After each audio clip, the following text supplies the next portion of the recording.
Breaking news. Welcome to today's headlines. UN says South Africa is the source of funds for Islamic terrorism. UN says South Africa is the source of funds for Islamic terrorism. To my dear listeners, from wherever you're listening from, please stay tuned as I read today's news.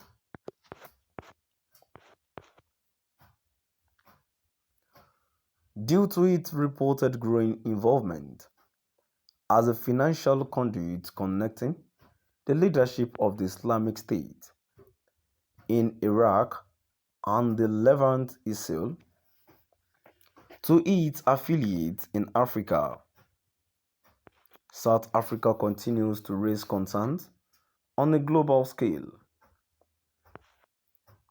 This information came from a recent UN report that claims that since ISIL's territorial caliphate in Syria and Iraq was lost in 2016, its affiliates in Africa have become one of its most critical battlegrounds.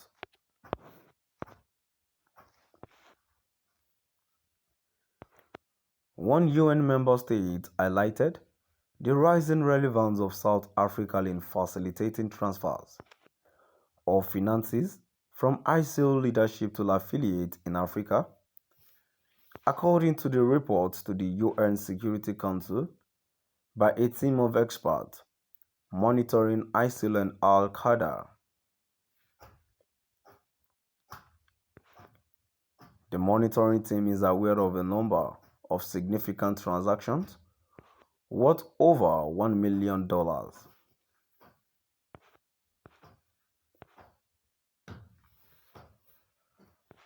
According to the analyst, ISIL regional networks with centers in Afghanistan, Somalia and the Lake Chad Basin are the most active and well established. Despite being an Al-Qaeda affiliate and being the deadliest and most vicious jihadist organization in Somalia, Al-Shabaab, the report claims that ISIL's Al-Qaeda office in Somalia is functioning and is responsible for covering Somalia, Mozambique, and the Democratic Republic of the Congo, DRC. For the past 3 years, the Alul Sunawa Jamal jihadist insurgency in the Cabo Delgado province of Mozambique has been linked to the Islamic State, IS. However, the exact organogram is unclear.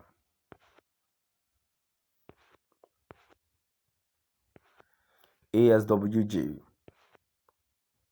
and the Allied Democratic Forces ADF,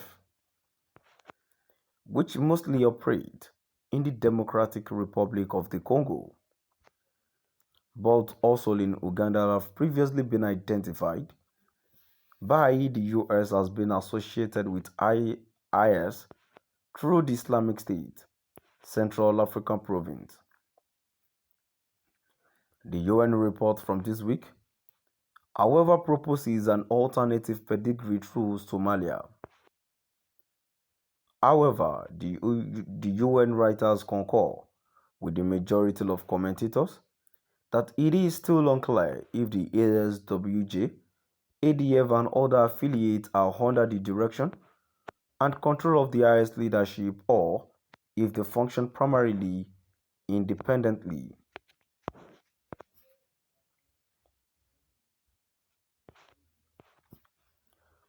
The UN report mention of South Africa as a rising source of finance for the IS reflects similar worries expressed by the US and might be related to the same event.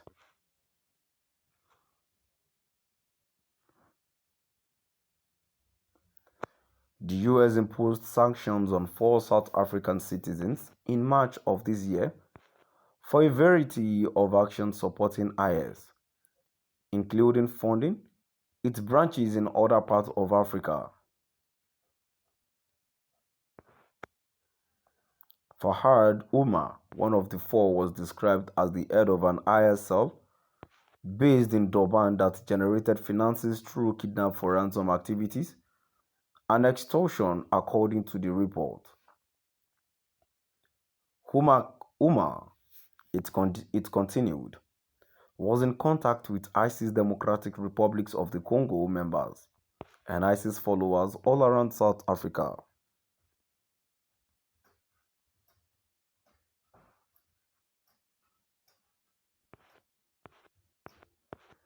Umar was accused of directing an ISIS cell that attacked a Shia mosque in Verulam, KwaZulu-Natal,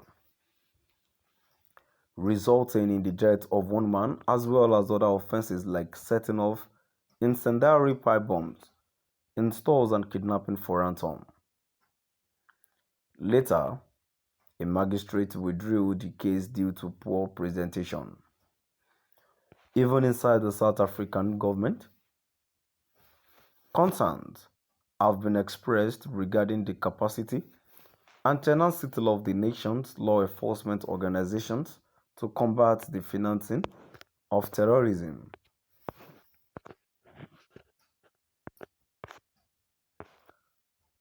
According to a report given to Parliament in February by the Financial Intelligence Center, the government's unwillingness to acknowledge the existence of terrorism in South Africa indirectly impacts on their ability to investigate and prosecute potential terrorist financing, including to identify financing networks and other financing activities. SA has not been able to show that it is successfully identifying the particular roles that terrorist financials play.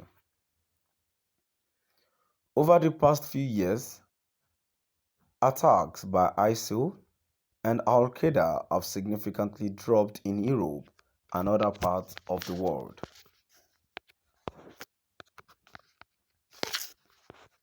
To my dear listeners, now we've come to the end of our today's news.